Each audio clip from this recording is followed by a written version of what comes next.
Thank you for the lurk! This is a safe place to hide from the vampire hunters.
All right, here we go. Let's see.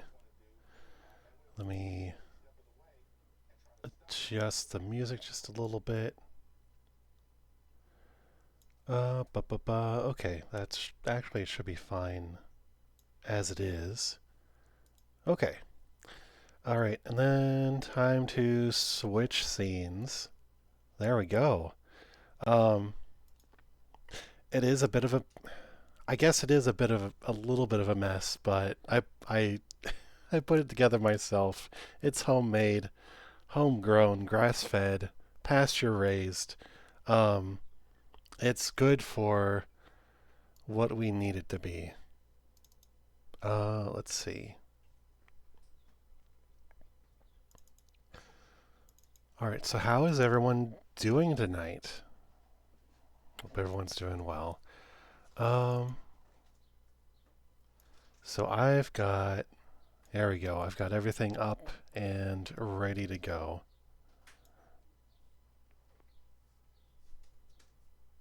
I'm above ground. Okay, that's good. I am glad that everyone is alive and excited. Um,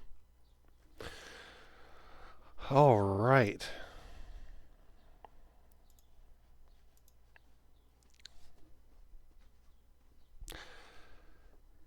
So for anyone that hasn't been in one of my streams like this before, um, this is going to be heavily reliant on audience participation.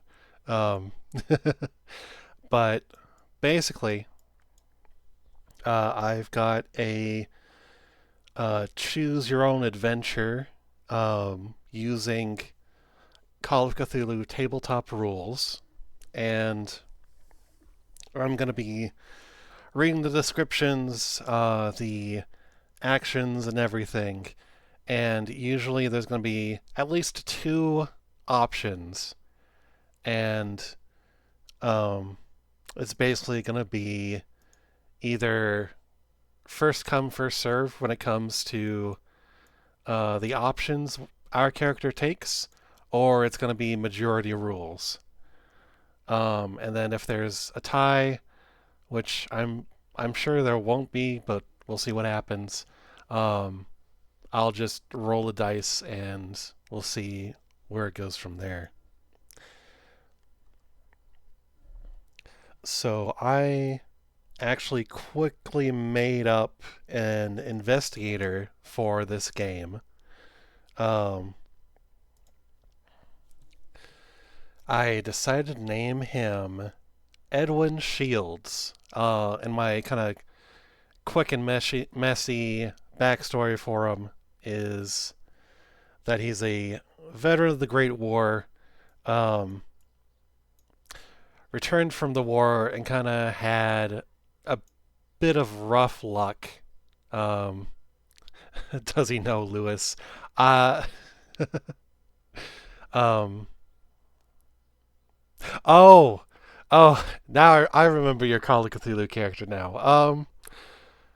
I I decided that he doesn't, but you know what? Maybe he does. Who knows?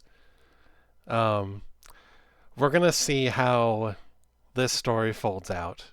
But basically, he's come back from the war, and he's a bit hard on his luck right now. Um, a string of bad luck, couldn't find a good job, and for the purposes of this story, he has a train ticket to Plymouth, New Hampshire.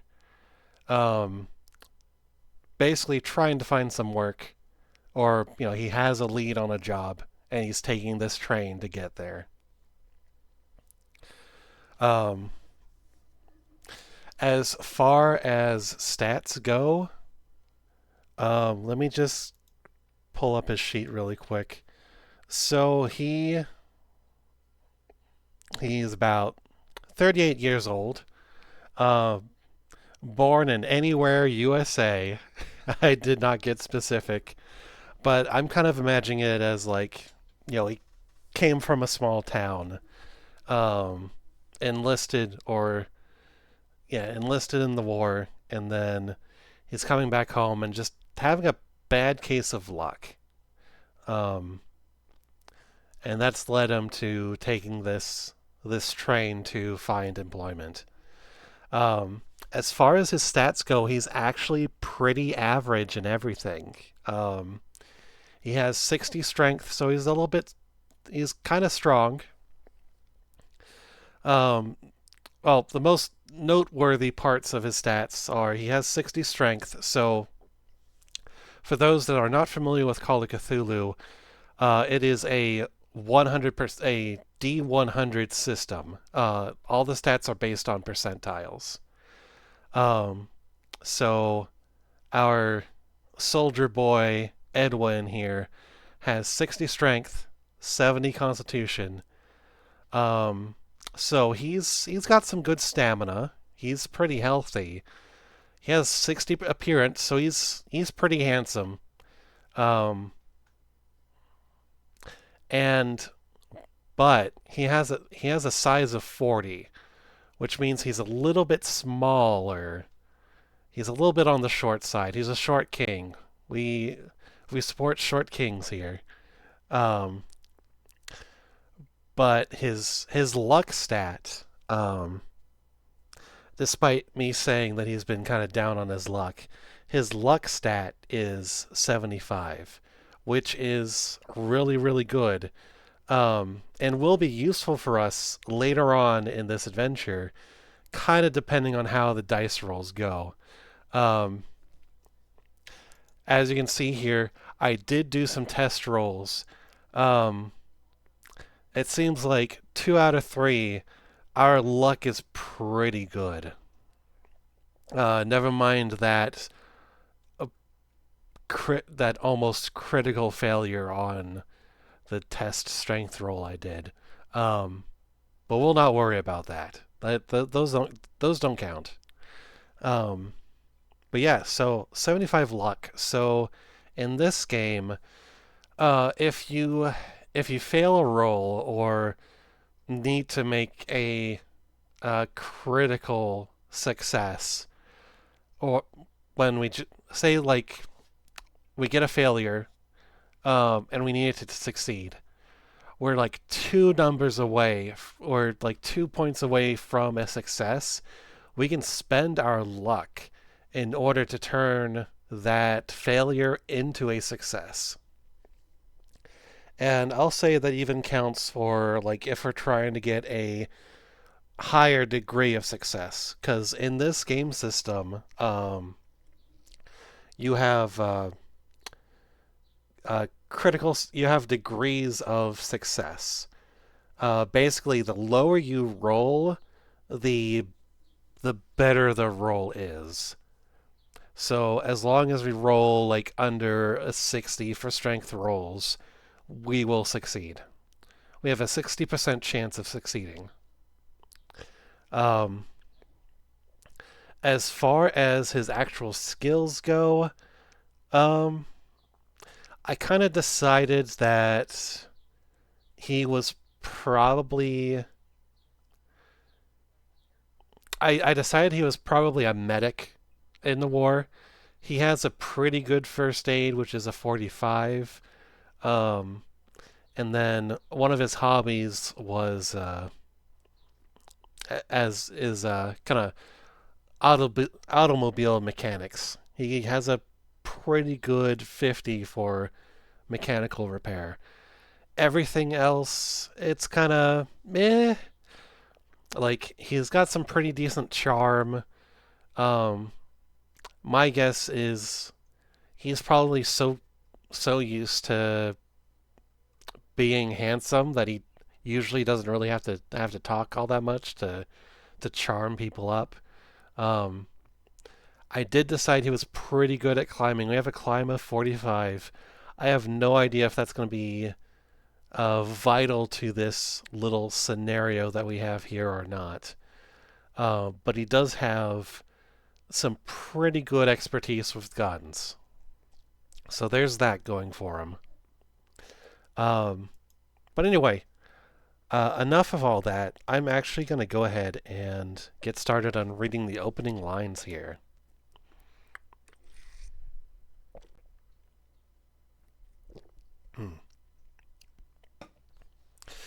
All right.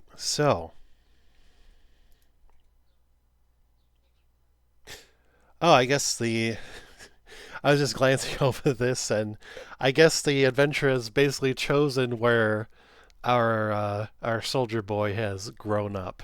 So you know what? That works. Um, Kind of sounds like. Oh yeah, yeah. Okay. So adjusting his backstory there sounds like he returned home from the war and just could not find new work. So he takes a train to Arkham to basically get a new start.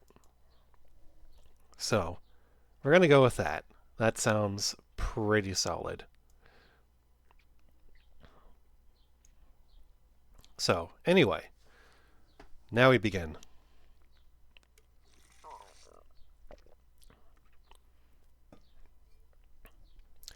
The sun is high in the sky, a merciless ball of heat.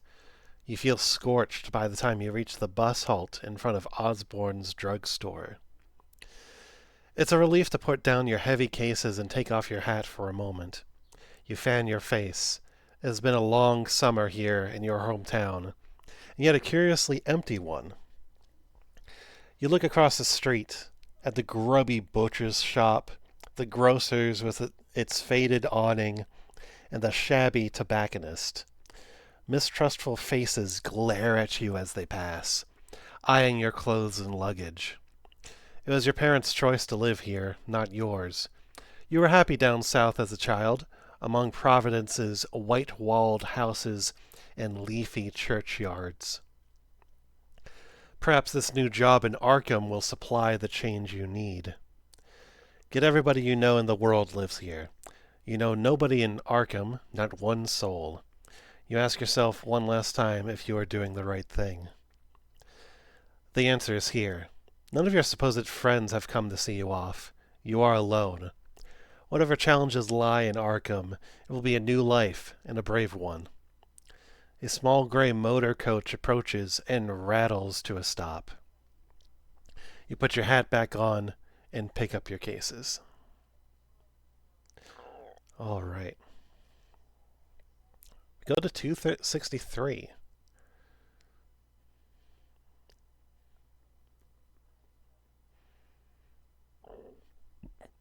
Alrighty then. So off to a good start. It's summer apparently, so it's hot as hell. Pretty fitting for the name of this adventure. All right, 263. Two young men with sullen expressions alight from the coach. One looks you up and down before heading away. The driver also steps down, glancing at you before crossing the road to visit the tobacconist. When he returns, he is rolling a cigarette between his yellowed fingers. He gives it a final twist and examines you as he reaches for his matchbox. He is a thin man in his 50s, dressed in a stained shirt with the bus company emblem. Yet his eyes are sharp in their dark sockets. Where to? You show him your ticket for Ossipee. From there you will connect to Rochester and Portsmouth, before the coastal line to Newburyport, and finally Arkham. You should be able to afford a rail ticket for at least some of the way. Otherwise, this will be the first of many long bus trips. Mm-hmm. The driver scratches the match and lights his cigarette. The end flares as he takes a draw. Then he exhales and gestures to the back of the coach. Luggage racks up there. All right. So, let's see. Okay, so now we go to 8. So, it gave us some instructions on how to make a character and allocating stats, but I've done that already, so we're going to just roll back up to section 8 here. Alrighty. The driver smokes and watches as you drag your cases to the back of the motor coach. The rack is set inconveniently high on the vehicle. You get a grip on the heavier case. Alright, if your size is 40, go to 23. Our size is in fact 40. Like I said, we support short kings here. Give me just a moment. My automod just caught a bot trying to post links.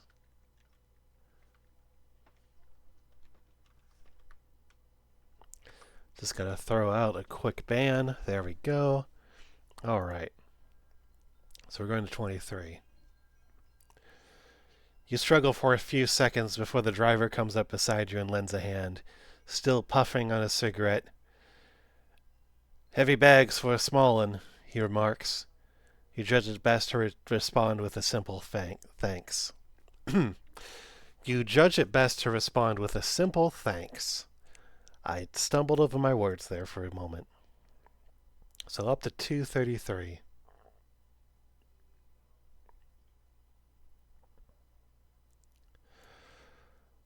The driver flicks his cigarette into the gutter and steps into the motor coach.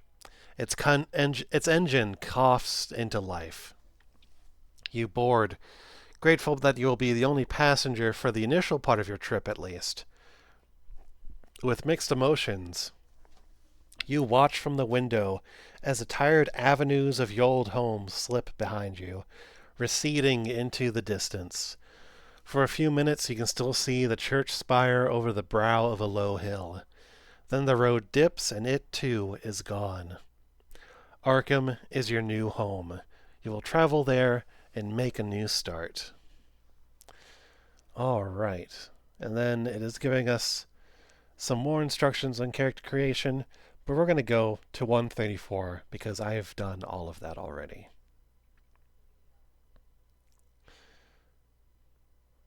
Alright. The coach putters through the countryside. At first, the interior is stifling, and your stomach lurches with every bend in the road. However, the driver opens his window, and by switching seats, you find a spot where the breeze hits your face. You soon relax into the journey, observing the quaint little hamlets that the coach serves. A heavy-set woman boards at one settlement and gives you a polite nod. She gets off at the next one. The road rises a little, passing cornfields and orchards. The leaves are turning and the trees are alive with glorious reds and golds. You have just begun to doze when the driver takes a tight bend at speed. Alright, and then it is giving me some instructions here. Add size and con together, then divide the total by 10, rounding down. This is the starting value of your hit points. Okay, we've got that already. I'll also have a luck score. Yep. Now you must make a roll against your dex. Roll 1d100. This means... Okay, so it is time for a dex roll as the bus makes a sudden sharp turn around the bend. So, first roll of the evening. Let's see how this goes. Let's see if it goes well at all. We've got a 50 dexterity, so I need to roll 50 or below in order to succeed. Anything higher is a failure, and rolling 100 even is a critical failure. So let's see what happens. It is a success. Oh, there we go. All right, it is a success. It took a moment for it to show up on the stream here. But yes, so we have passed the dex roll. So now we go to the next section. That is 261.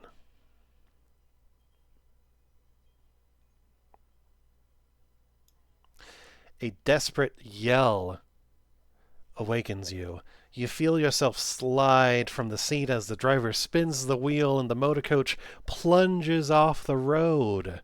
You grab hold of the seat in front just in time to prevent a painful fall. The coach stops with a thump. Now you see what has happened. A Ford Sun tractor has stopped in the road, and your driver has had to swerve to avoid the steel obstacle. He leaps from his seat into the road, unleashing a string of curses at the farmer. You take a moment to catch your breath. Perhaps you should offer assistance, but the driver has already returned.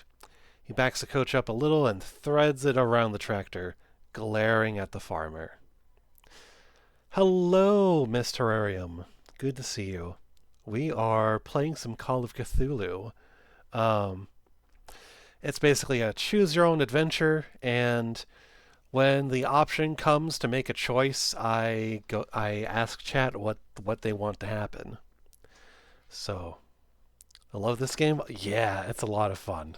Um, so, going to section 71 for this next piece here.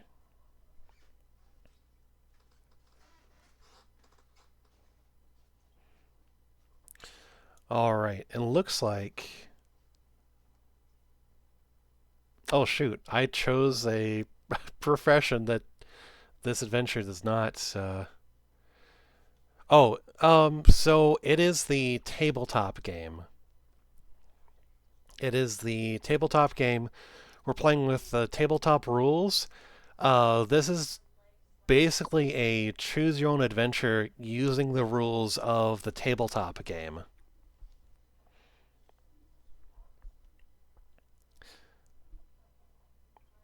Yes. Yep. All right. So,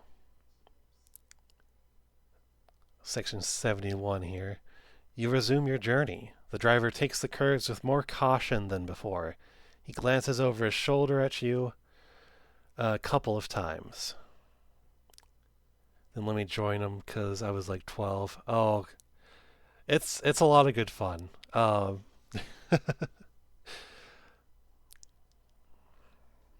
Okay, so you resume your journey. The driver takes the curves with more caution than before. He glances over his shoulder at you a couple of times. Sorry about before, he says. That fellow was dumber than a hog. I'm Silas. What's your name?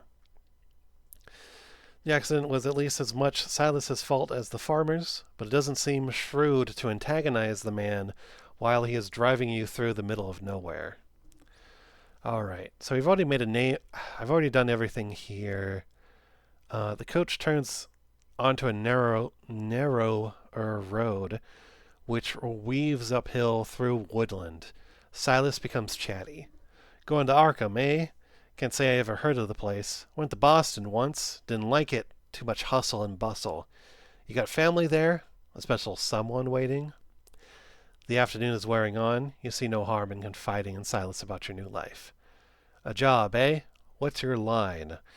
So, I might actually have to kind of change my character sheet on the fly here because I didn't realize it would go through character creation as we were playing this. Well, on the bright side, I guess you can consider we're playing it together. Um, so I think rather than. Well, I guess we'll just have to see how much it changes the story, but I guess the closest would be private investigator. I guess you could say maybe our soldier boy Edwin here has considered joining the force and becoming a private investigator. Who knows? So we're just going to go to 249 and we'll just see what happens. Skid around the details of the profession in your usual way, mentioning only that you have helped the police to clear up various problems in the past. Your heart pounds a little faster as you think of the post you have secured at the Blackwood Detective Agency. Okay, so maybe he's retired or something, or just an army dreamer. Yeah. Part of the story that I kind of cooked up beforehand was that he's a veteran of the First World War. Let's see. Okay. It is having us just make a full-on character. All right. So I might actually have to give me a second.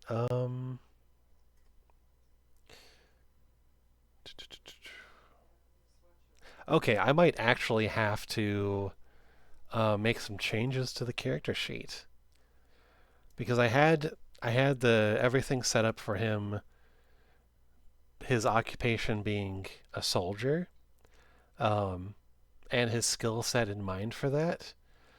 But now looks like that is going to have to change. Let's see. Well, shoot, I did not anticipate this. Okay, I guess I will be. Um, okay, so give me just a second as I see if we had his size. I'm gonna try to get as close to what I had before.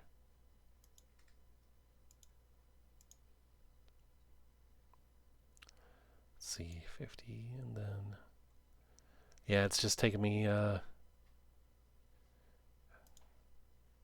through everything again here. Okay, and then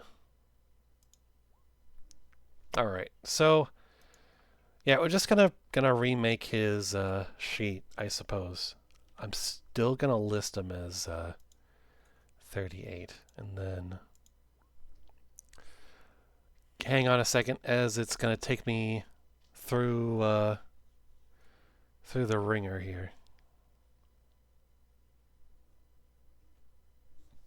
Uh, okay, unexpected unexpected situation. So give me just a moment.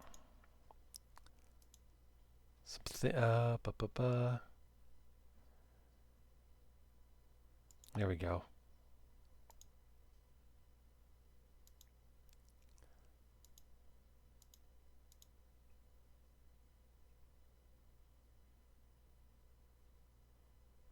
So yeah, so we're gonna say okay. So I guess we're gonna change our little story here.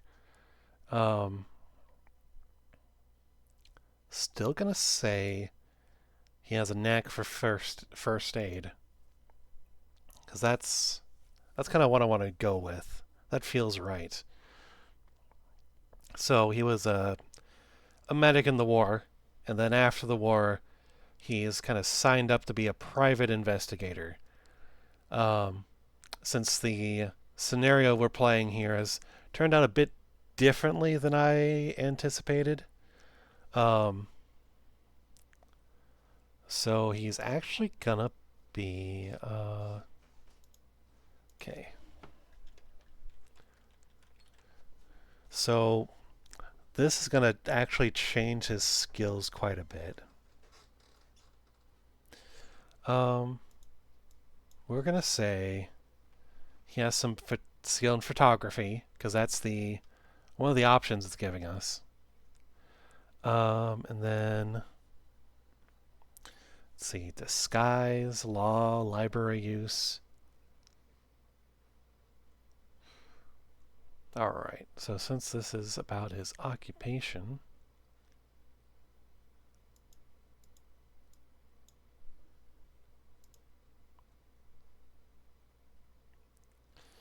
let's see. All right. So disguise. Yeah, we're gonna say he's pretty good at disguises. You know, we're gonna give him a 60 in disguise. Let's see. Law. Maybe law is probably not his strong suit. So he's gonna have a 40 in that. Let's see. Library use. As I keep accidentally changing the emote on my model here. Let's see, library use. Yes. I'm gonna make that a 50. Why not? So, but there. Then psychology. I'm also gonna make that a 50. There. Then you also get spot hidden, and then we're gonna give him charm. He's handsome enough, he might as well be charming as well. Let's see. That was...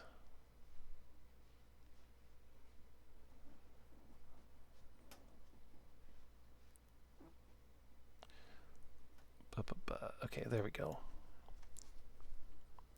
So we're gonna... Yeah, I think I'm gonna give him a 70 in charm. So we're gonna... Boom. There we go. Alright. And then we're gonna make him super charming. So there we go. Alright. I think that is all of that. Okay.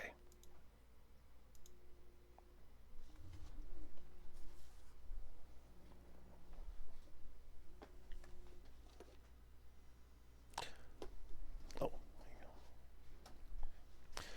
Okay. Alright. And then there we go. That's fine. And finish. There. Alright. So kind of readjusting his sheet there. I'm actually going to set his luck back to where it's supposed to be. And there we go. All right. Okay, so never mind that small stumble there. We're going to 128. So former military, former medic, turned private investigator. Yeah, I was going into this blind, so I was like, oh, I'll prepare a character beforehand. Y'all la di da di da. All right. You realize Silas hasn't made a stop since the incident with the tractor. The motor coach winds its way uphill. However, your thoughts are interrupted as the road crests a ridge and you are treated to a magnificent view of the vista below. A creek snakes through the valley, breaking the rich autumn palette of the tree line. In the distance, the white mountains rise into a hazy cloud. There is no settlement, not even a cabin, as far as the eye can see. Birds drift through the treetops, and you can just make out what might be two white-tailed deer lingering by the water. Perhaps you are making a mistake by moving to the city. Could you survive on your own in this lush wilderness? You have a base ability in most skills, listed in brackets after the skill name on... Oh, okay. For instance, you have 20% climb, base dodge equal to half your dex. Okay, so now we are choosing our personal interests. So these are skills that Edwin here kind of has a knack for, did as a hobby, or maybe like before he went to war. So we can basically, let's see, 4 skills, which are not your occupation skills, nor Cthulhu Mythos. So we're going to boost them by 20. Let's see. So we have a few options. Let's see. You know what? I'm going to stick with climb. Gonna boost climb by 20. 1. And then we're going to do listen, which is going to be 40. And then I still want to say he does mechanical... gosh. I keep forgetting the emote hotkeys here. So we're gonna okay, hang on. I keep forgetting about the hotkeys I have set. All right, so mechanical repair, and then we can boost one more, which I'm gonna say We're gonna say he's gonna be good at. Let's make him sneaky. Let's make him good at stealth. There we go. Okay.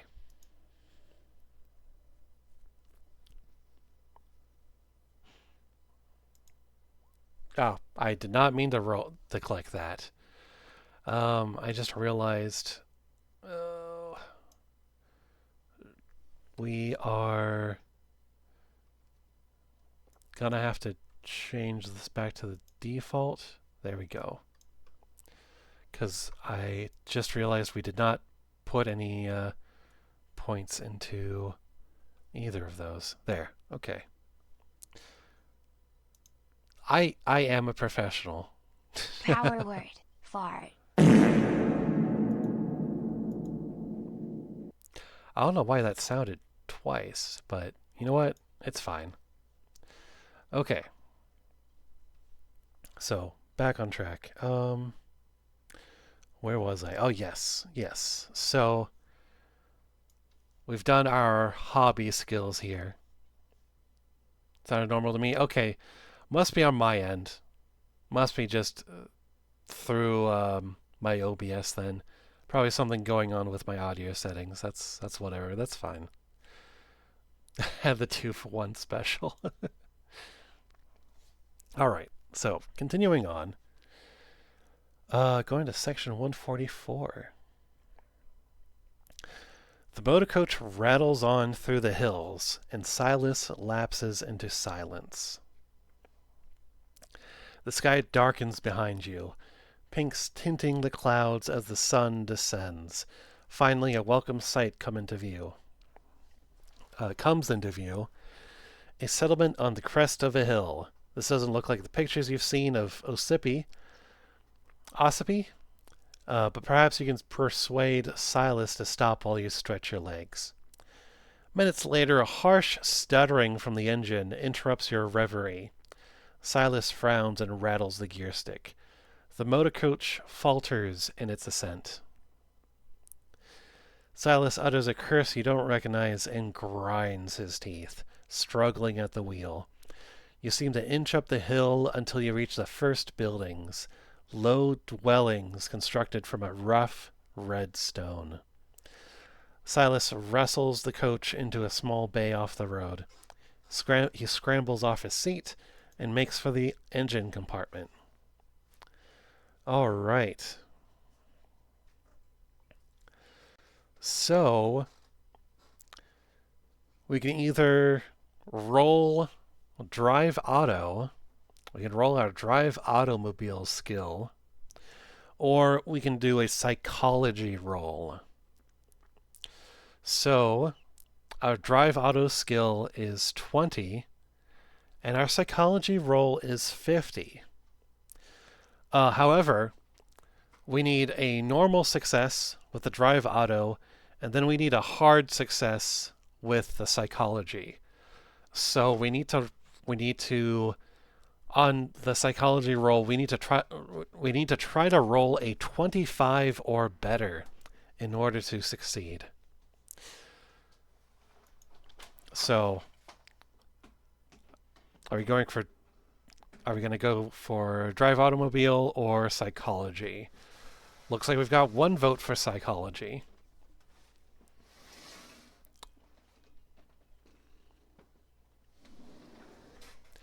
Our drive auto skill is 20, and our psychology skill is 50, but we have to roll a 25. So we have slightly better odds with a psychology roll.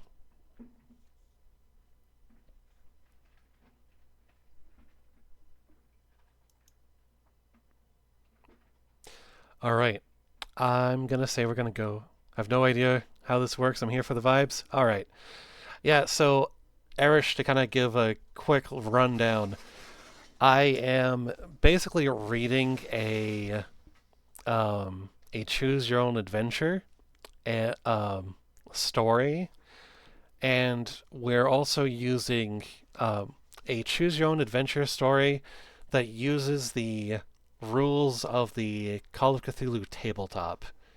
It's a D100 system, so every roll is is basically on 100 percentile.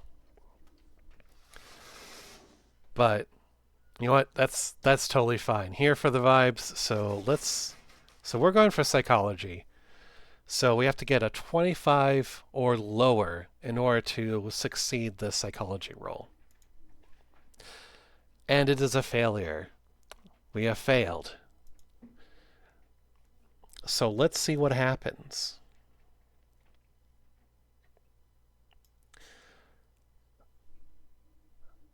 Silas opens the engine compartment and sticks his head inside. The hot metal pops and sizzles. Don't have big enough brain juice. Yeah, apparently not. He pokes at various components, then withdraws and wipes his brow, smearing it with dark grease. I ain't sure what's wrong. Might be the oil pressure. Might be something knocked off kilter when we took that spill. Can't do much until the engine cools neither, and with that light failing, I reckon we'll be here through the night. He wipes his hands on a rag. The shadows from your surroundings are already long, and the air is chilly. You feel stiff from the journey, and a night in the rickety coach sounds unappealing. Silas sees your dismay and says, "This here's Amberhead, miles from any place. I only come through twice a week, but the folks here are good people. May Ledbetter keeps a spare room. She'll look after you. Up that alley, turn right, first house on the left." He scratches his cheek, looks again into the engine compartment, and spits on the ground. "Meet me back here at 8 in the morning, and we'll see how we stand." All right. So, we have three options. We can look for this May Ledbetter's house. We can ask Silas, our bus driver, where he will spend the night. Or we can challenge him about the engine breakdown. What are we feeling, chat?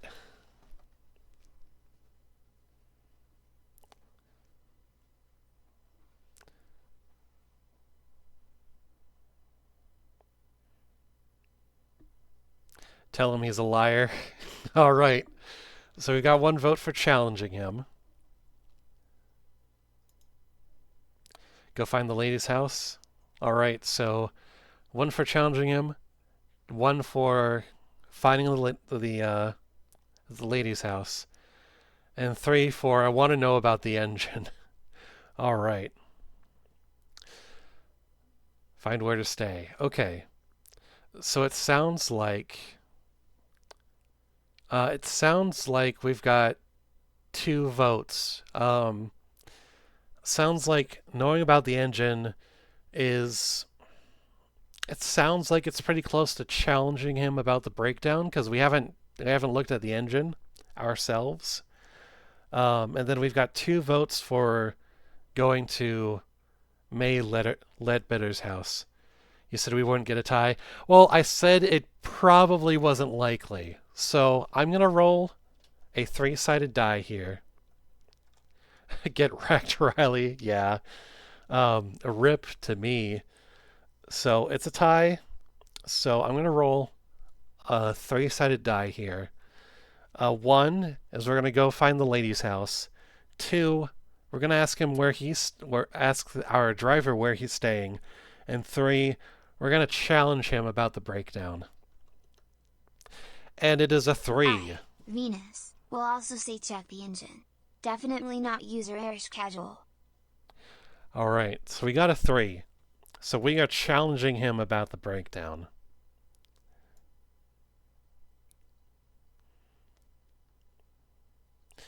Alright. You confront Silas with your suspicions. His brow darkens and he shows a mouthful of twisted teeth. "Ain't that just like you city types?" he spits. "Thinking the worst of a man after he's gone out of his way to attend to your comfort." He stalks around to the back of the coach and hauls your bags from the rack, dumping them on the ground at your feet. "Take them. Otherwise, I guess you'll be accusing me of thievery in the morning." He marches off into the darkness, raging. That could have gone better.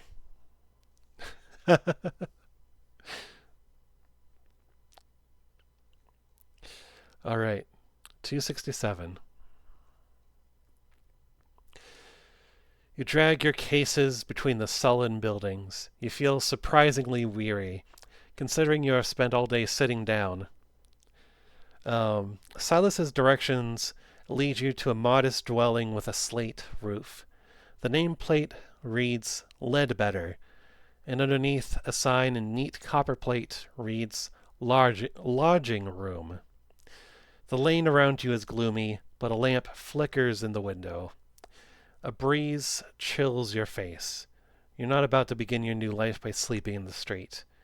You rap on a weather-beaten door.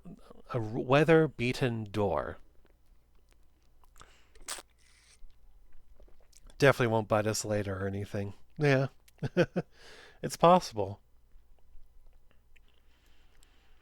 All right, going back all the way up to section 4. So, after a moment, you hear footsteps inside the house. A bolt is drawn back and the wooden door swings open. A figure with loose curls and a rough-looking house dress peers at you. Her gaze takes in your traveling suit and your cases. Her voice has a slight Irish lilt. Hello. Should I take it as you're looking for a room for the night? You inquire as to her rights, suppressing a grimace.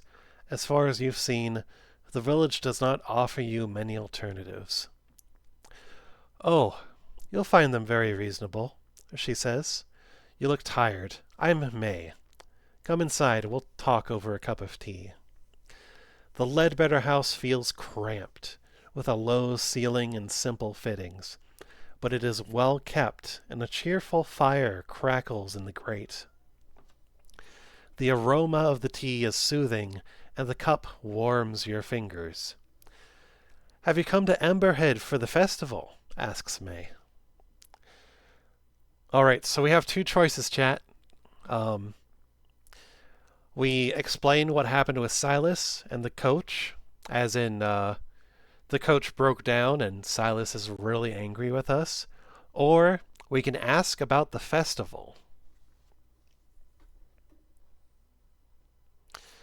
What are we feeling? Explaining our situation or asking about the festival? Festival. Party. All right. That's one vote for festival.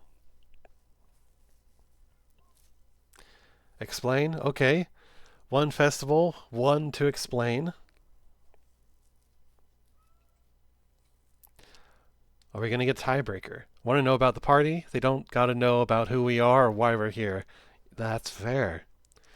All right, two festival, one for explaining. Explain. Oh, okay, Ghost, I feel like that's a little bit on purpose. So we've got another tie to break. Let me flip a coin here. So one is gonna be we explain what happened. No, it's what I want. Don't bully me. I'm teasing. I'm teasing. All right. So if we roll a 1, we explain what happened, and a 2 is we ask about the festival. It is a 2, so we are going to ask about the festival. So we go to 21 here. You know, it's probably a good thing we're asking about the festival, because a big thing about Call of Cthulhu is investigating. We are trying to learn more information in order to solve whatever mystery may be presented in front of us. I'm gonna call it now. I have a feeling we're not gonna make it to Arkham. That's just a feeling that I have. All right, so section 21. Well, now, I suppose the festival is about the only reason folks come to Emberhead. I thought you had maybe come to study it or take photographs. Well, it's not tomorrow night, but the night after. I suppose it looks very strange to a passerby. May tops up your tea. The spout chinks against your cup. We've got the beacon, you see. One night every year, there's stumbling over my words here.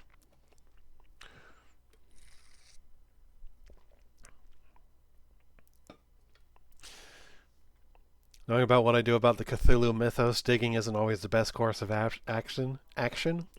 Yeah, but that's kind of the point of the game. You investigate, you uncover horrific things, and then it's more or less about whether your character finds some way to survive and end up potentially going insane, or you die in another gruesome way.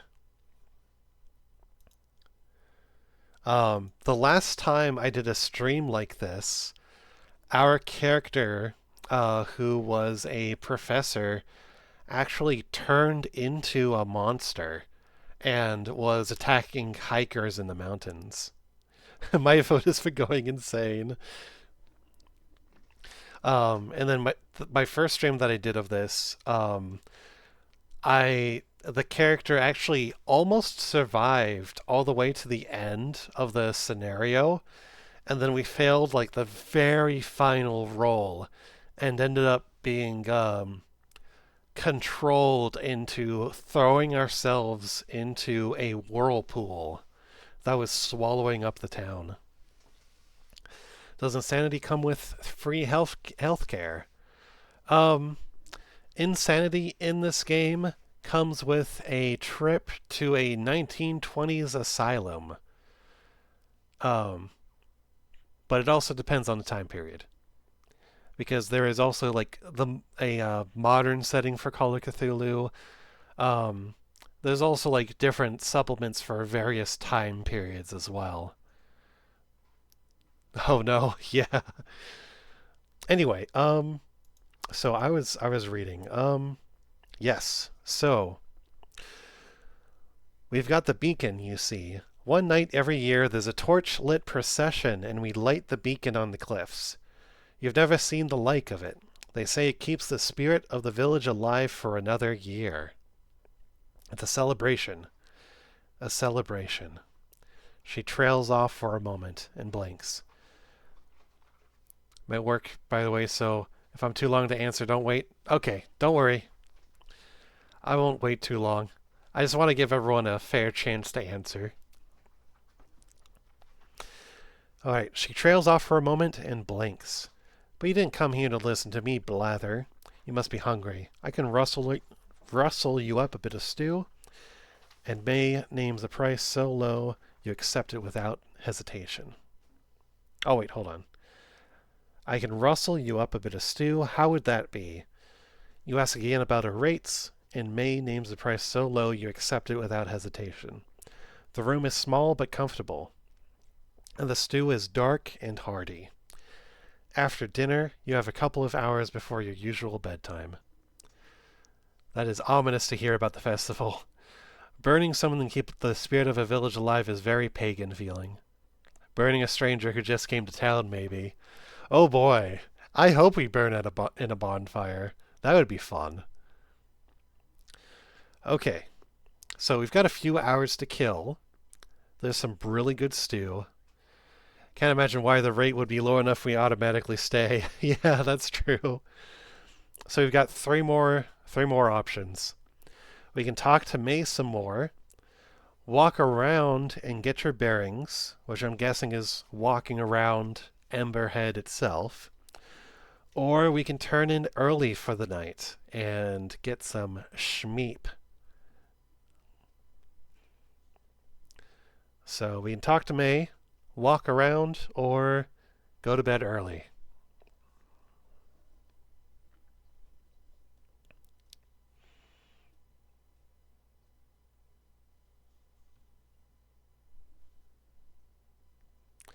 Walk around, wander, find stuff and also things.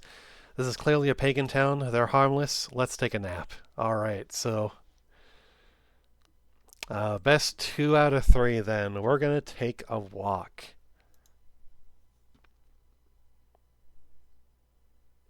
As the music gets extra spooky.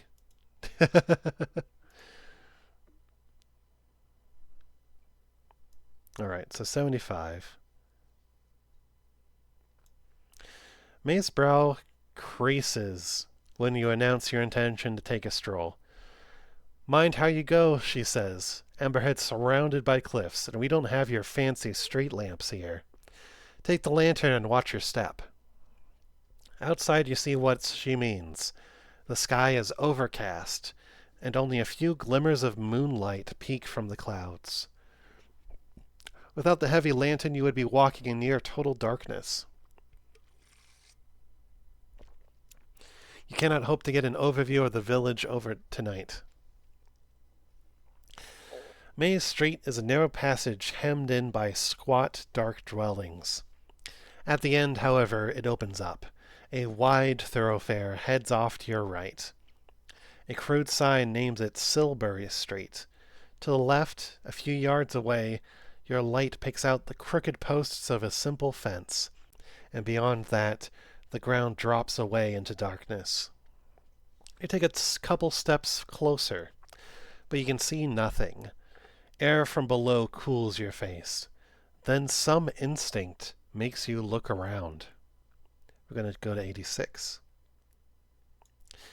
An ink-black figure stands in the road, about 20 yards behind you. It stares at you. You form the sudden impression that it will run at you and throw you over the cliff edge. This is unsettling. Seeing it has been spotted, the figure slips down an alley. We have 2 choices.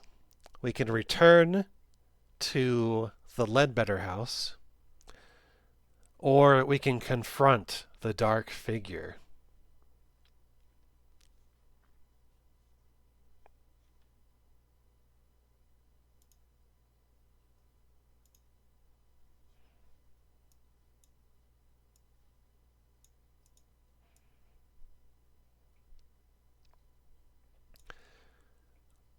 We can return, or we can confront. Surely nothing bad will happen from confronting the dark figure. All right. So we've got 1 vote for confronting the dark figure. And we've got 2 votes for the dark figure. Dark figure needs a hug. All right. We're all in on the dark figure. So 121.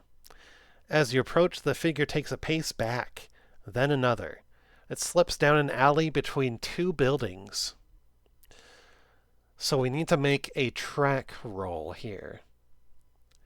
If we succeed, we proceed. If we fail, we take another path.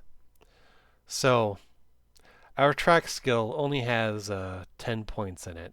So we're going to cross our fingers, hope for the best. Fortunately, we only need a normal success on this. So we have basically a 1 out of 10 chance.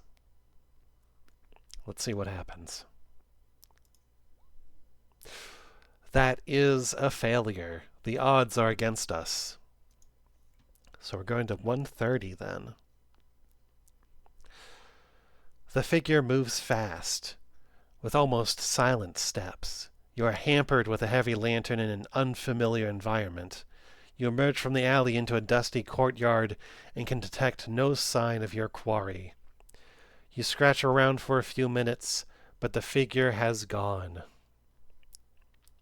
It seems unwise to continue your stroll through unknown, dark streets while this threatening presence is abroad. You head back to the Ledbetter house. May lets you in and settles back in her chair. Soon she begins to yawn. I believe I'll turn in. When would you like your breakfast? And we go to 63. As May stands, you hear a clunk behind you. You look over your shoulder, but all you can see is a wooden door securely closed. May tuts. The young lady of the house. She'll have been listening to us. Ruth, come and greet our guest. There is a short pause. Then the door creaks open. Two wide eyes peer at you from the gap, between tousled hair and a rough nightgown. What do you say? The eyes blink. Pleased to meet you. Now get back to bed. The door closes again. My daughter, Ruth. 10 years this summer. She's a delight and a torment all in one.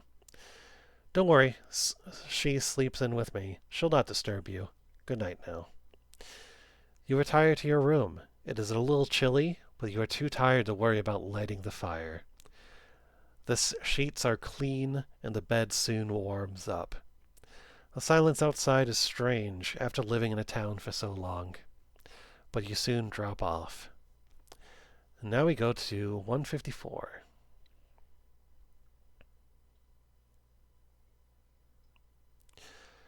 You dream of fire in the grate, coruscating colors shimmering through the dancing tongues of flame.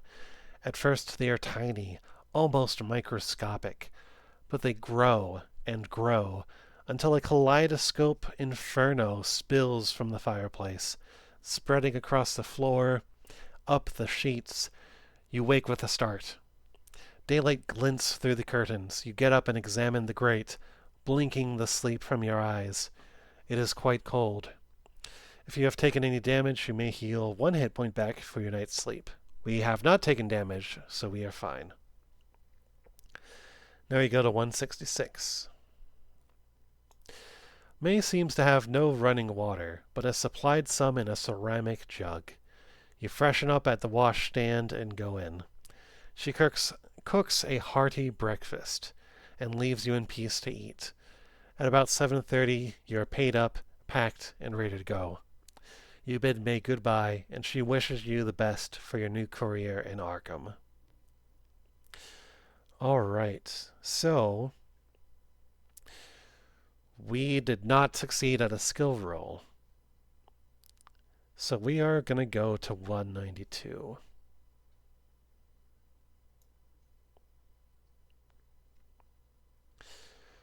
You are already tired of your heavy bags. Hopefully Silas has repaired the motor coach, and you can resume your long journey.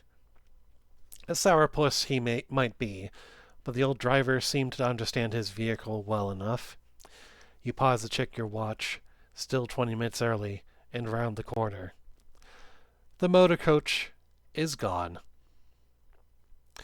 You put your bags down and search the area, trekking up and down the slopes and around corners. At the edge of the village, you trace the long road back as it winds across the hills.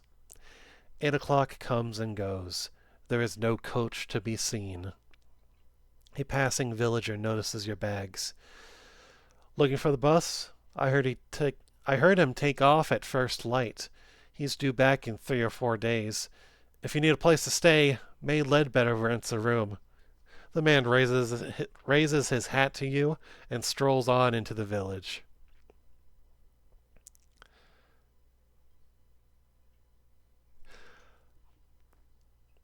The man raises his hat to you and strolls into the village. You curse Silas under your breath. Perhaps he went for parts, but you wonder if the old goat has stranded you here on purpose. Rip, he left y'all because y'all were rude. Yeah. Don't know what happened last week, but I did not get any points last week. And since opening the stream, I've gotten like 1k. Which is weird sometimes. It sure is. Alright, so we are stranded here. So we are going to 218. So, walking back to the Ledbetter house, May is doing laundry and looks surprised to see you again. Forgot something? When you explain the situation, she offers to store your bags while you try to arrange alternative transport. You are grateful to relinquish the load. Nobody here has anything like a car. She strokes her chin and narrows her eyes. Maybe you could find somebody with a horse and a cart for your bags. I could ask around later. Try Mr. Winters at the village hall. He'll know if anyone will. Or ask among the artisans. Their workshops are first left on Silbury Street. She reaches over and squeezes your wrist. Don't worry, I won't see you sleeping in the street, money or no money. You thank May and turn to face the village. So now we go to number 6.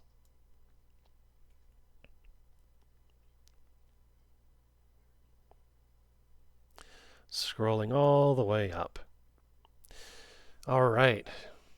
You wander the streets of Emberhead without any particular destination in mind.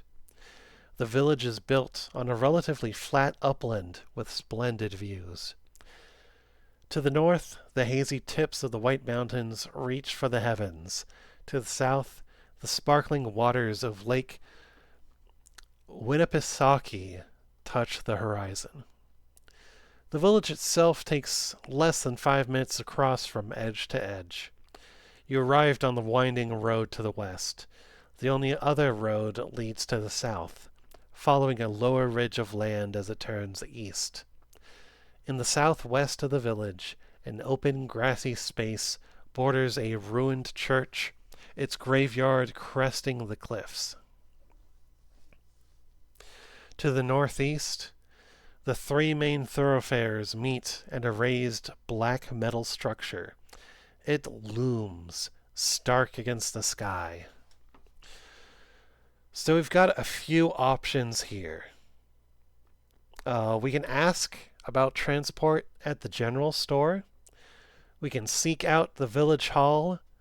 We can walk down to the lower level and check out the eastern road. We can examine the large metal structure. We can explore the church, or we can look for local people with their own transport needs. We've got 6 options here. Lake Winnipesaukee is my favorite landmark. It's actually Winnipesaukee.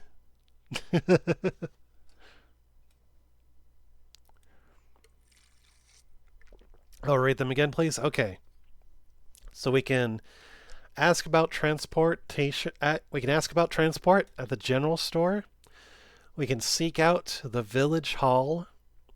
We can walk down to the lower level of the village and check out the eastern road. We can examine the metal structure in the center of town. We can explore the ruined church, or we can look for local people with their own transport needs. I can copy paste that in chat too, so give me just a moment here.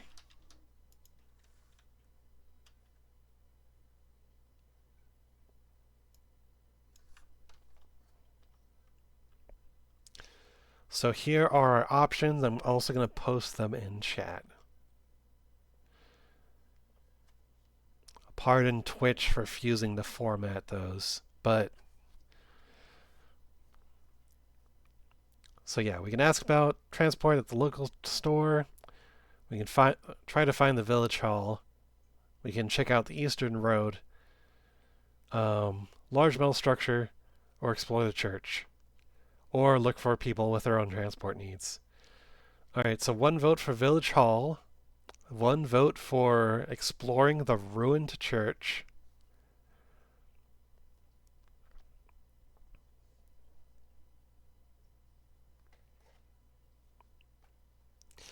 This might be one where I'll roll a dice to decide, because it is a lot of options. Yeah, church, let's do that. All right. We're going to go with the church then. So, exploring the church. Let's see what trouble we can get up to there. See, I can be amiable. I was just teasing you, Sam. Let me just stretch for a second there. Okay.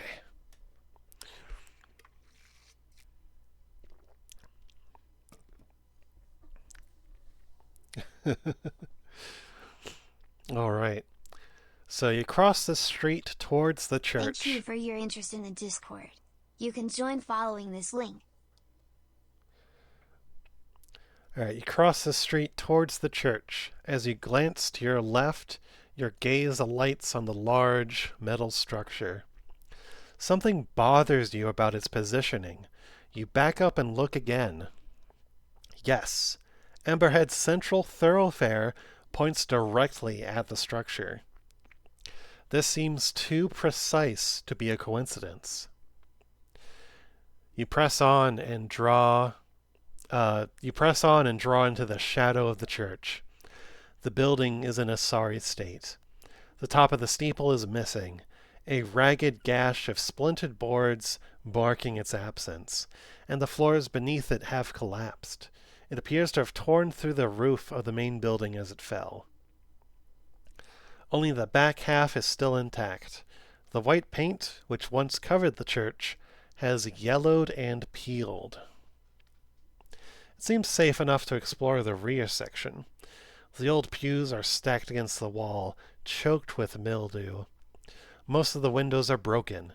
You guess this church has been disused for about 20 years. There's a little more to interest you. All right. So, I love how that completely ended Riley's train of thought. I have it set up so that Venus here talks a little bit about the Discord. So I had to stop to let him finish. At least I hope that was audible. I've had it set it up like that for a while. This place is where all the stoners go. Yeah, sounds like it. The church is a mess. It was? Okay, good. All right, so we get to make a ride roll here. Let's see. You may have a bonus die. Roll the 10% die twice and take the lower result. Okay. So it sounds like we have a ride roll to make, and we can roll that twice. We have a bonus die. So we're going to take that ride roll. We have our total skill points is 5 in this, so I think chances are we're going to fail this. And then we get to, I'll just say we get to roll again. Yep, so a failure. Oh, thank you for the hydrate. I need it. So, we're going to turn to section 25 here, because we failed this ride roll. You're beginning to get your bearings in Emberhead. Would you like to explore some more? Trying to have a lower number? Yes. The goal is to roll as low as possible. We were rolling against a 5 there, so basically we had to roll a 5 or lower in order to succeed that roll. So I think the odds were against us there. In a normal Call of Cthulhu game, this would mean that we would be able to mark that skill, and then at the end of the session we would roll to improve it. But since this is basically a one-shot, we won't be doing any... since this is just a kind of a solo adventure thing, we won't be able to improve the skill. So, yeah, so it says here, you're beginning to get your bearings in Emberhead. Would you like to explore some more? So we've got a few options. I'm going to take out the option involving the church. So we explore the church. Next stream is Call Lestrade, yeah?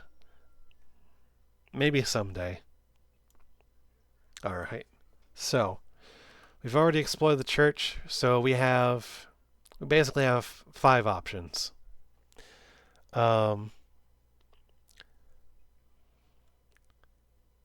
So actually, I guess 6 options, I should say.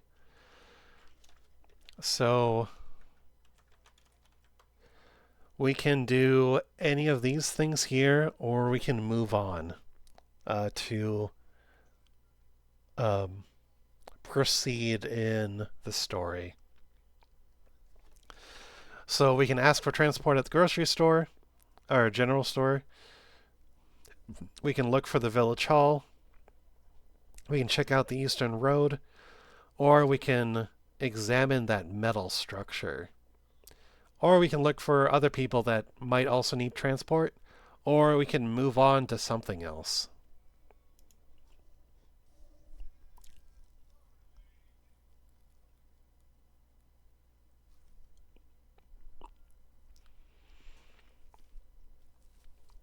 Metal structure. Okay, we've got 1 vote for the metal structure, and 1 vote for the local general store. All right, do we have a potential tiebreaker? Let me just get another sip of drink here. And if not, I will roll a die and see what happens.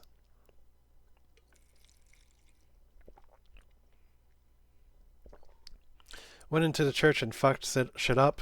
They are surely love us.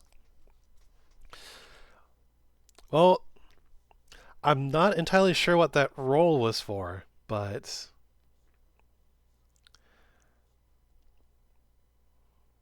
I'm not sure what that ride roll was for, but we didn't fuck anything up. So I think as far as the townspeople go, we're on pretty neutral grounds with them.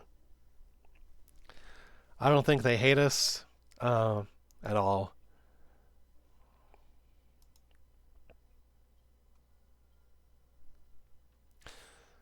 What we up to? So basically, we're exploring around town. Um, so we can ask about transport at the general store, which has 2 votes. We can seek out the village hall.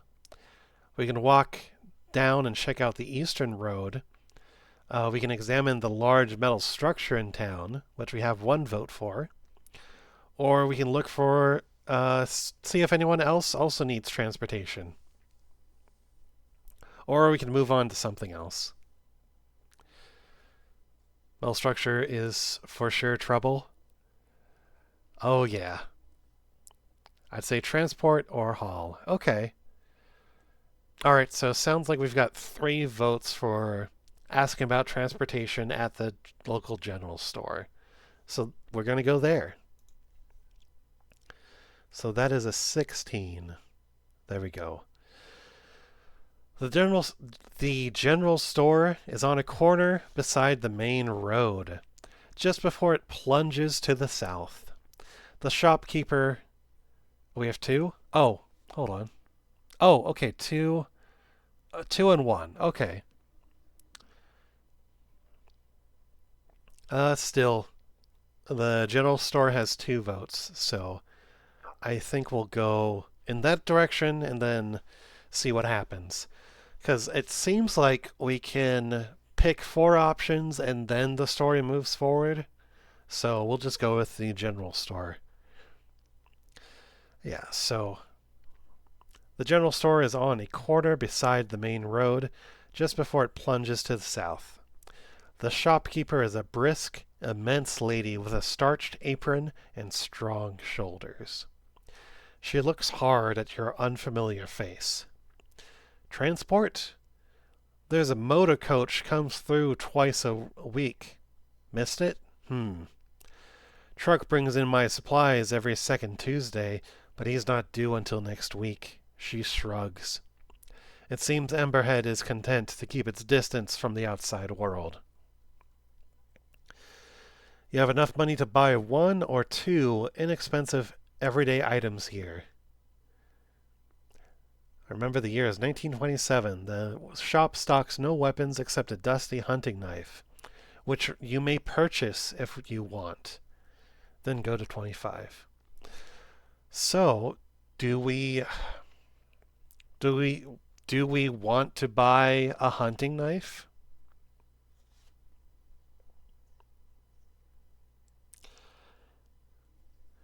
Can we buy the EMP? No, we can't buy the EMP. So yes for the hunting knife. Fuck yeah for the knife. 3 yeses for the knife. All right. So let me just go ahead and mark that down in our character sheet here.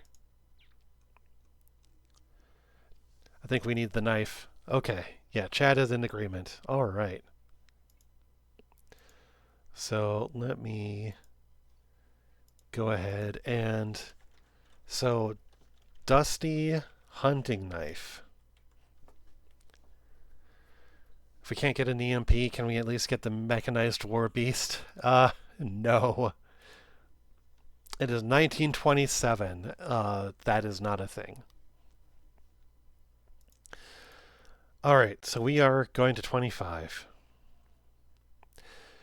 Alright, so we're beginning to get our bearings. So we can... So we have 3 options then. It is, yes, which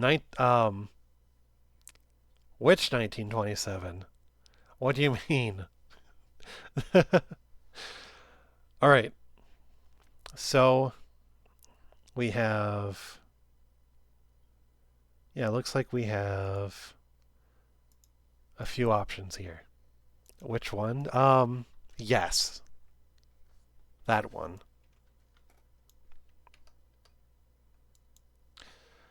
Okay, so we can choose 2 more places. We can choose 2 more, or we can move on to something else.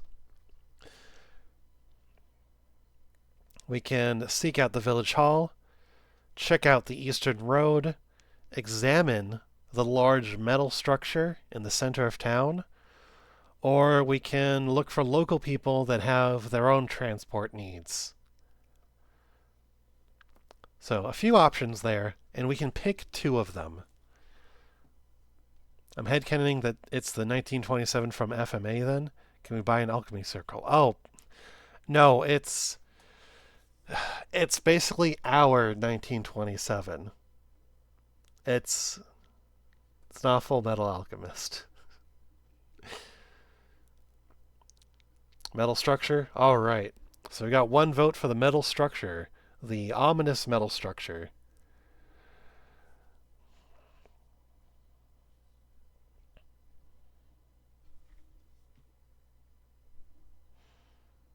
Metal structure. 2 votes for the metal structure. All right.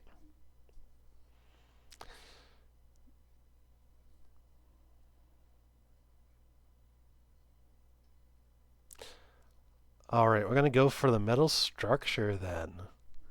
So, I wish to see the buried robot. There is no buried robot. Moving on to the metal structure. 57. You walk up the approach. The most central of the village's main streets. It points directly at the odd metal structure. As you emerge from the shade of the nearby buildings, you're greeted by a magnificent panorama spread from the north to the southeast. The last colors of fall tint the hills in a sleepy gold.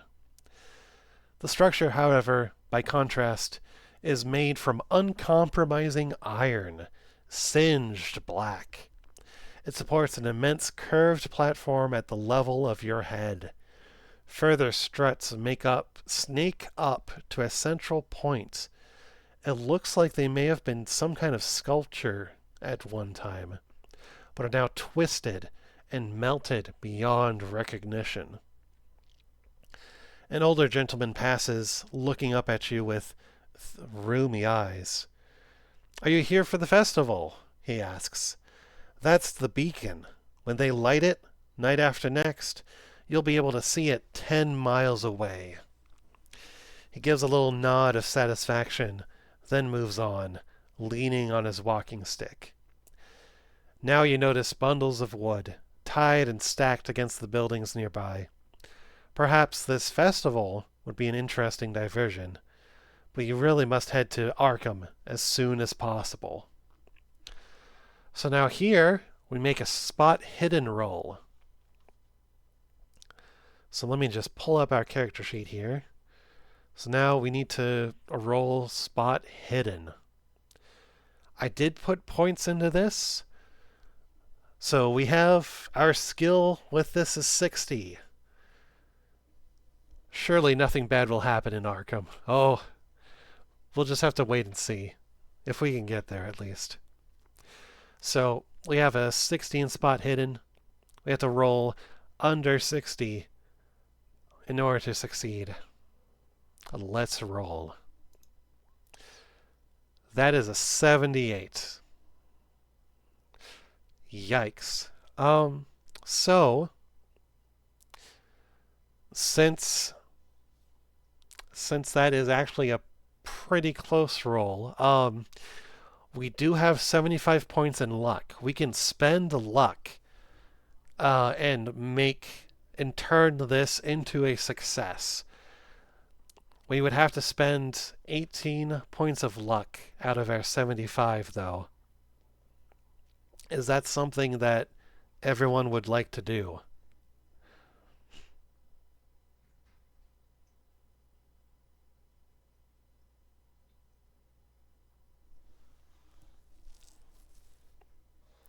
I do not think it's worth it.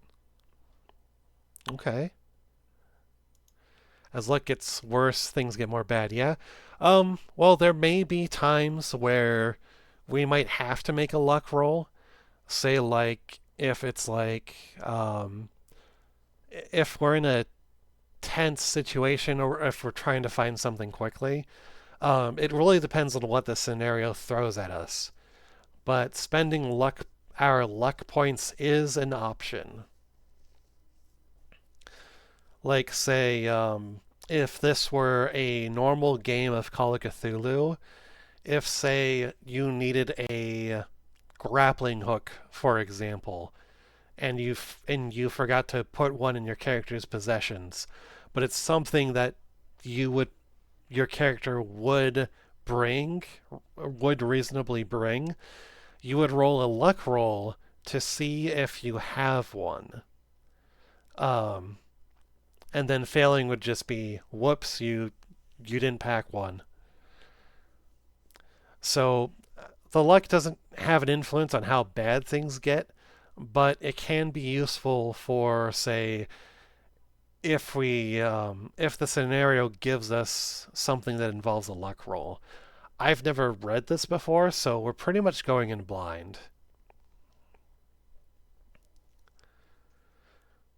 But it sounds like we're leaning towards not spending the luck.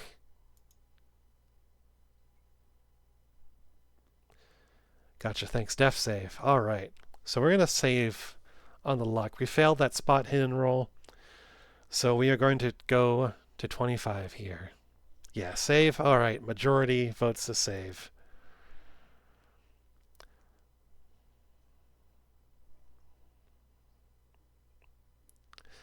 All right. So we are back to it giving us options to explore town. So we've gone to the general store, we've gone to the metal structure, and we have explored the church. We have one more option to pick, or we can move on with the rest of the story. So here are our options. We can go to the village hall. We can check out the eastern road, or we can ask and see if there are other people like us that need a car or some sort of transportation. So you have 3 options here. I'm going to put them in the chat.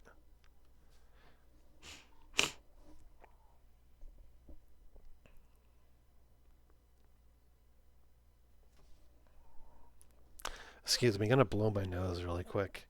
I've been talking a lot, so it's just like, ugh, my sinuses.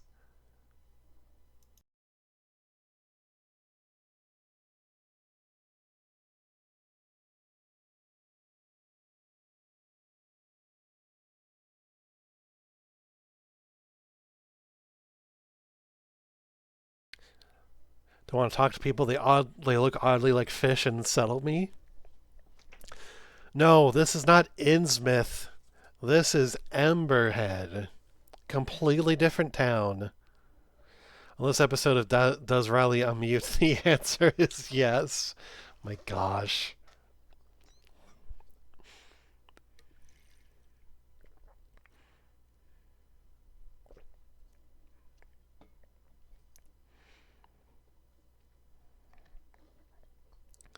So we can go to the village hall. We can check out the Eastern Road. Or we can see if anyone else also needs a ride. I think move on. Okay, so that's one vote for moving on.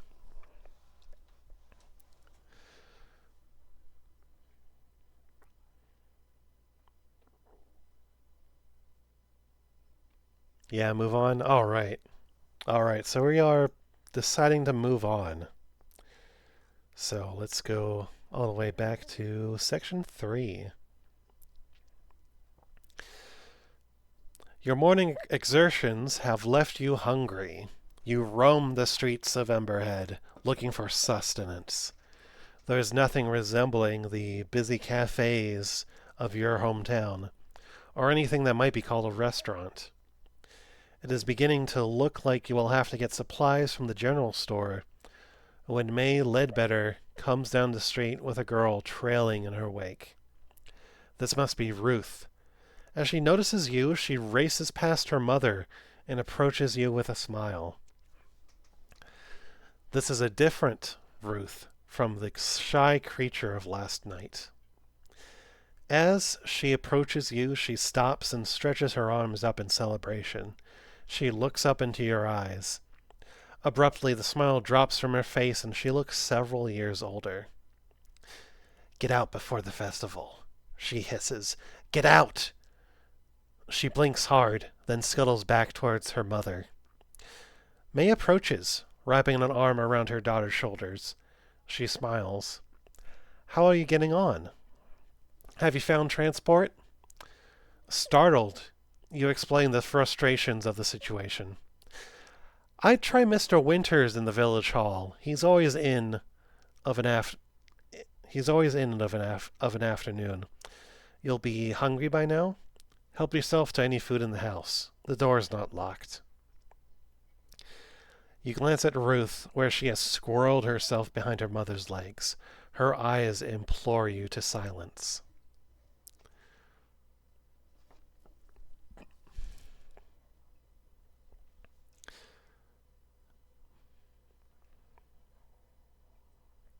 We should stay for the pagan celebrations. We should. Surely the kid is wrong. That's potential. All right, so we've got 3 options now. We can ask Ruth about what she said. We can ask May about what Ruth said. Or we can say nothing.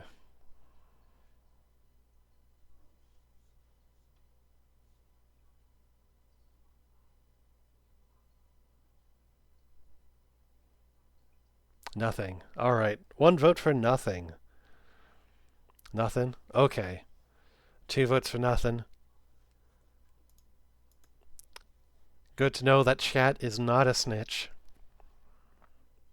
Mum's the word. All right.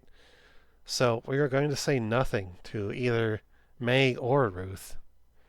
In a good case, she gets beaten up. In a bad case, you both die. Being ignorant will never be our downfall.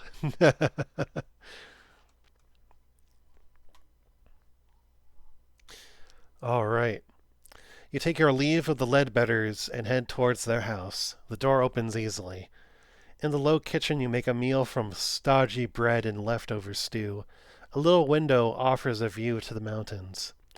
If you learned one thing this morning, it was that Emberhead streets hold little to occupy the visitor from out of town. But there are still about 5 hours of daylight remaining.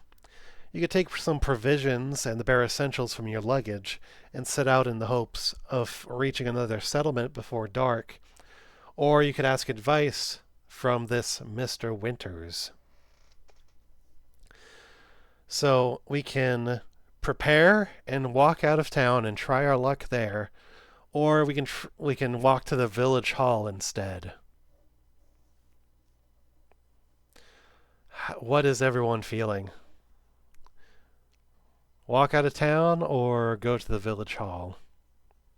Prepare? All right, so we've got one vote for prepare.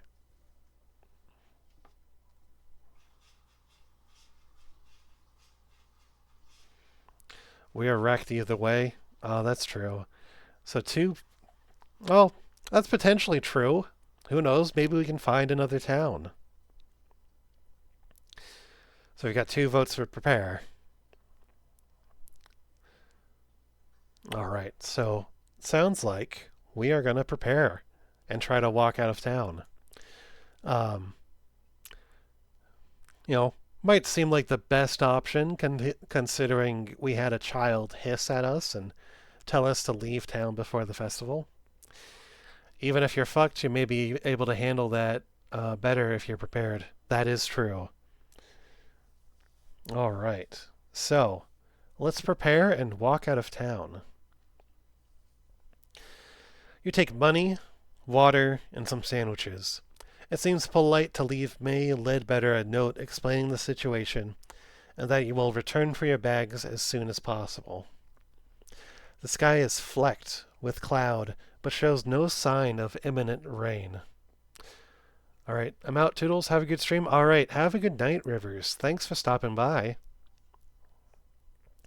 The sky is flecked with cloud, but shows no sign of imminent rain. Couple of villagers watch as you descend on the southern road and follow it around to the east. The black metal structure looms on a promontory above. You shiver as you pass the lower huts and head out of Emberhead. After the miserable enclosed streets of Emberhead, you are refreshed by the open air and sense of progress. An hour later, however, the empty road ceases to be a novelty. You have just entered the first patch of woodland when you hear an eerie, lilting howl from the north. Now we need to make a natural world roll. And if we succeed, we'll see what happens. All right, we have a 10 in natural world. We have a 1 in 10 chance of passing this roll. We need to roll a 10 or below. Let's see how our luck fares for our Mr. Edwin here. That is a failure. This guy is hot, but he's dumb as fuck. Yeah. All right, so 19 versus a 10. So that is a failure. I'm going to say it's close enough that we could spend 9 points of luck to turn this into a success. How is everybody feeling?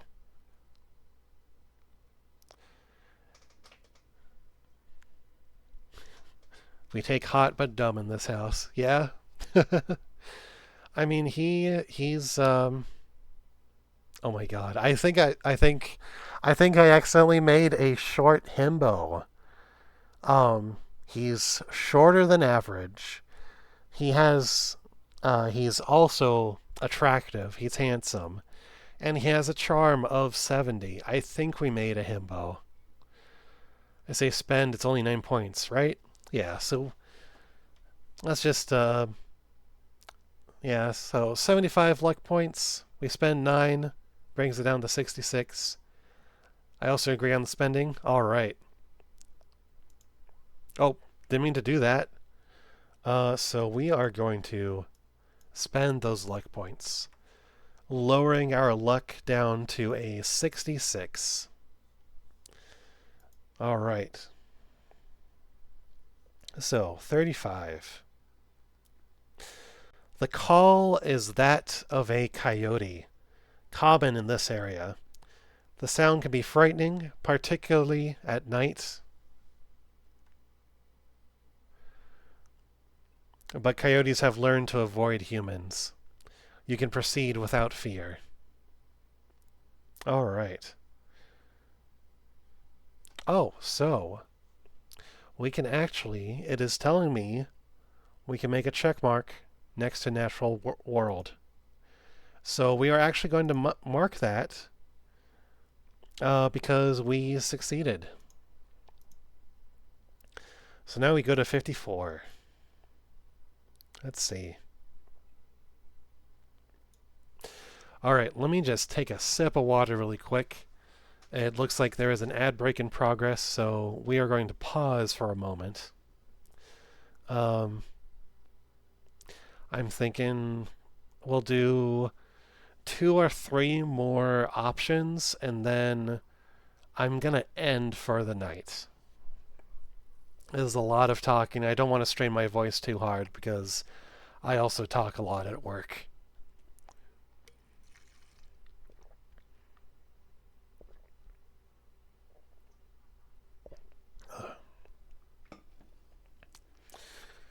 All right, so we're just going to take a small 1-minute break here.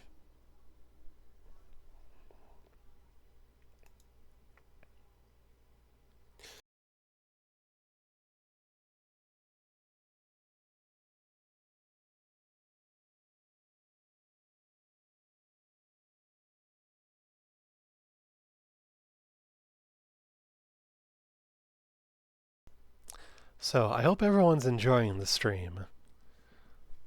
This is a lot of fun, as always. Yeah, awesome. That's good to hear.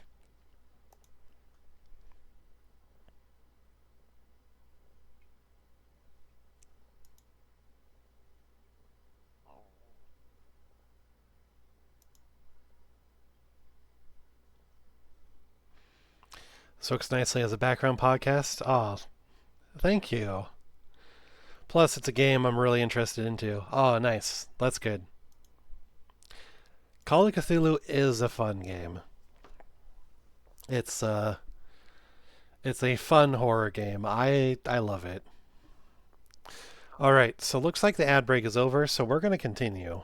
Um, so it is the howl of a coyote that we are hearing. A second call answers the first, but it sounds further away. Oh, you're welcome.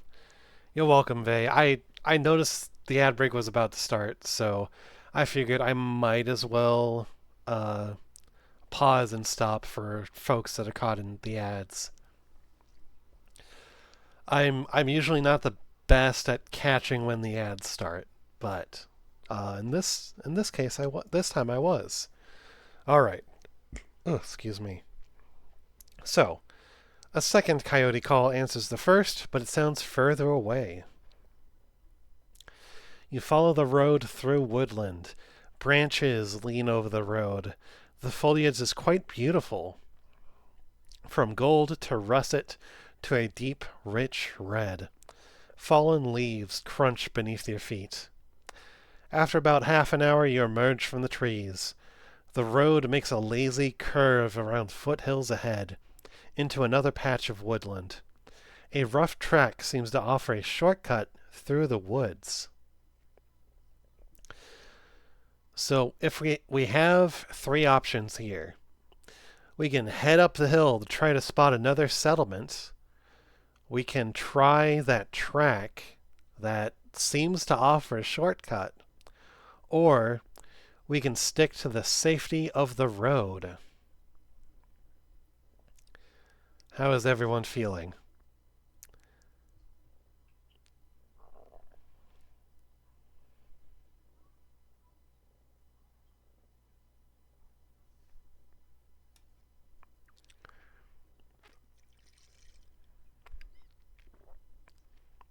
Why be safe? Wait, what are the options? So we can go up a hill to try to spot another settlement, another town. We can try the tracks that might be a shortcut, or we can stick to the road that is ahead.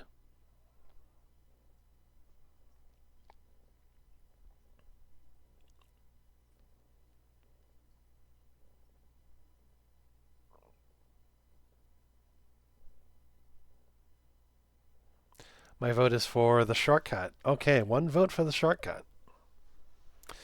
I had a feeling the road is safer, or alleged shortcut. Okay, so we've got one vote shortcut, one vote for the road.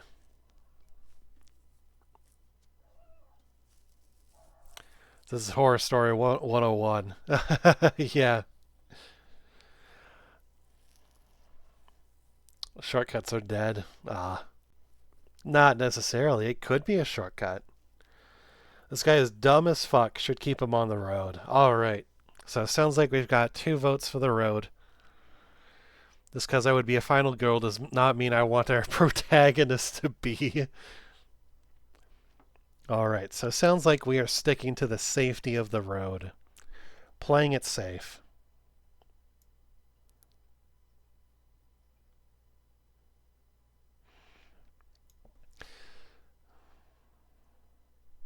There is no guarantee that the track leads back to the road you are following. Better to stay on course, even if it takes longer. But you are uncomfortably aware of the sun setting behind you as you walk on. 15 minutes later, you are passing a natural clearing when you catch movement out of the corner of your eye. About 30 yards away, something large lingers at a trunk. It is about your height and black with small, rounded ears. As you watch, it rears up its hind legs. A bear. It seems most interested in the food, in the fruit hanging above it. So, we can do 3 things. And one of them is going to sound really dumb. We can get a closer look at the bear. We can remain motionless. Or we can make a deliberate, slow retreat.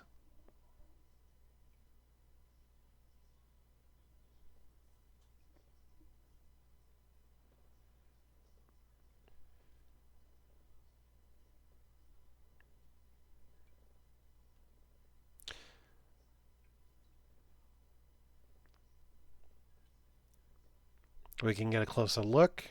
We can remain motionless. Or we can make a slow retreat.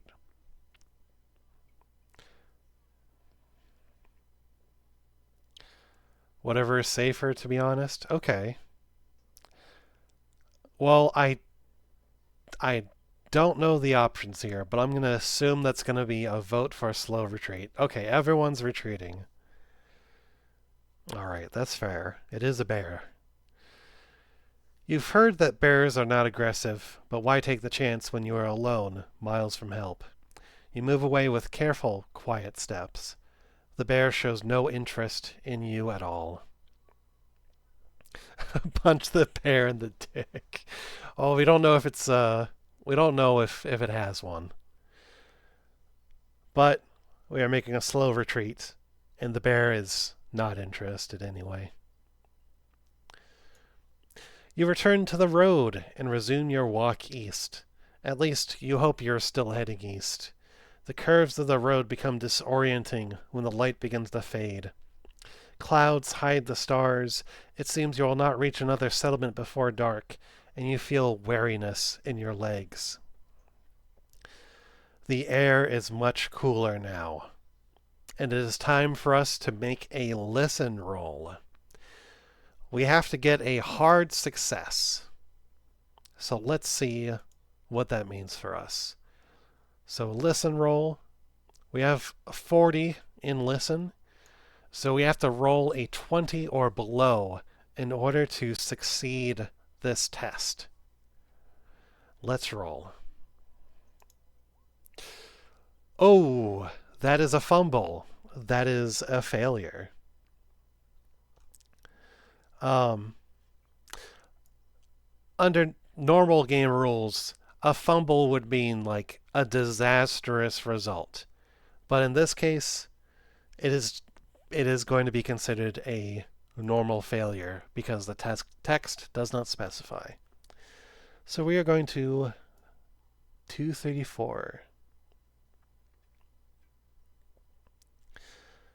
It's possible that something is going to sneak up on us. Another cry splits the gloom. It is the same unearthly call you heard when you entered the first patch of woodland, but this time with a grating undertone that makes you shiver. It seems closer. We can take refuge in a tree for the night, or we can keep walking. I'm going to say this is going to be our final choice before we end for tonight. So we can take refuge in a tree, or we can keep walking. And then we'll continue this on Wednesday. So choose cautiously. Because who knows what will happen. Keep walking. Black bears are good climbers, I think. All right, we've got one vote for keep walking. After hearing a unsettling cry with a grating undertone that is making Edwin here shiver.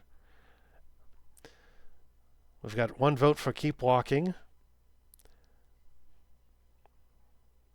Does anyone want to take refuge in a tree? Oh, wait. Was it not the black bear? Sorry. Oh, no, you're good. You're good. We don't know what this cry is coming from. It is not the bear. Keep on moving. Visible fear. Yeah, keep walking. Keep walking, get distance. Trees trap you. Yep, that's good logic.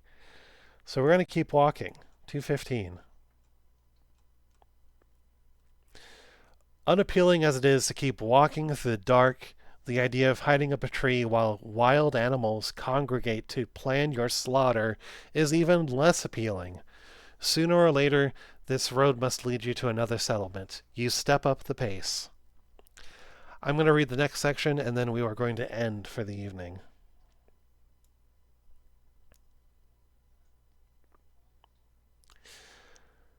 The eerie howl draws closer. They come from either side. One calls and is answered by a grim chorus, thick and hungry. They have a strange, desperate edge. You are walking as fast as you can now. You hear your own breath coming hard. The trees in this area are too young to support your weight. Perhaps you should just run. But how long you could run before you had to stop? A clump of low, dark bodies slink from the trees, blocking the road ahead. Each silhouette has high, pointed ears. Their eyes glint in the moonlight. We are going to make a sanity roll, and then we will end for the evening. We have a sanity of... Edwin here has a sanity of 80. We'll just see how this goes. If he succeeds, we do not lose any sanity. If he doesn't succeed, well, we'll just have to see what happens. And here we go.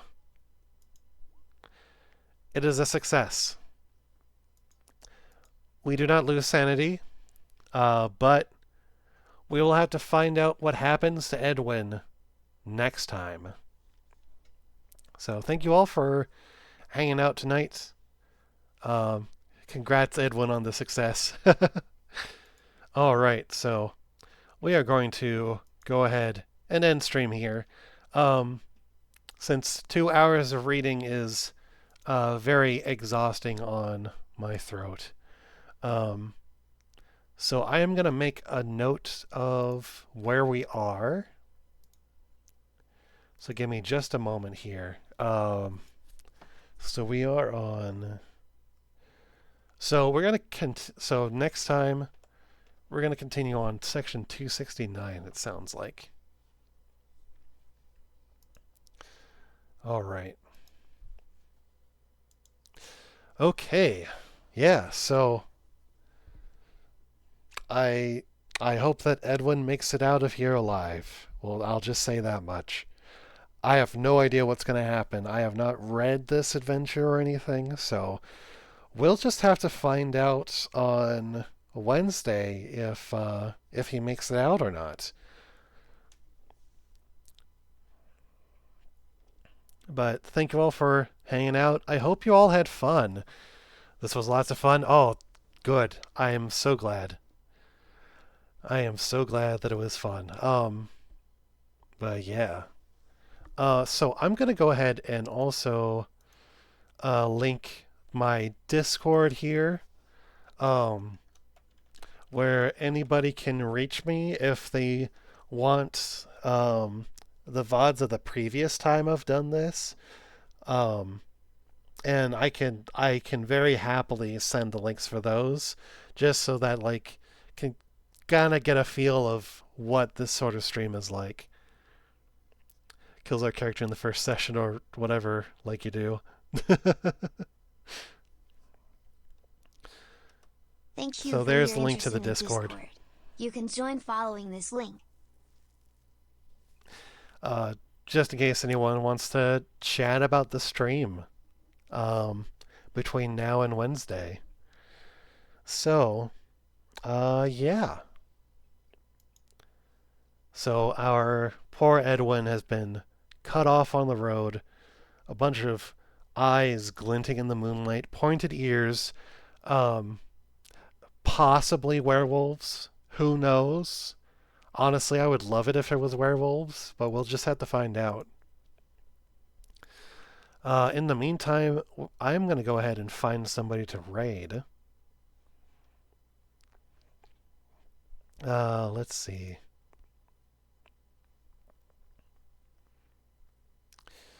Let's see. You know what? We're gonna go and raid my friend Starlight Lime.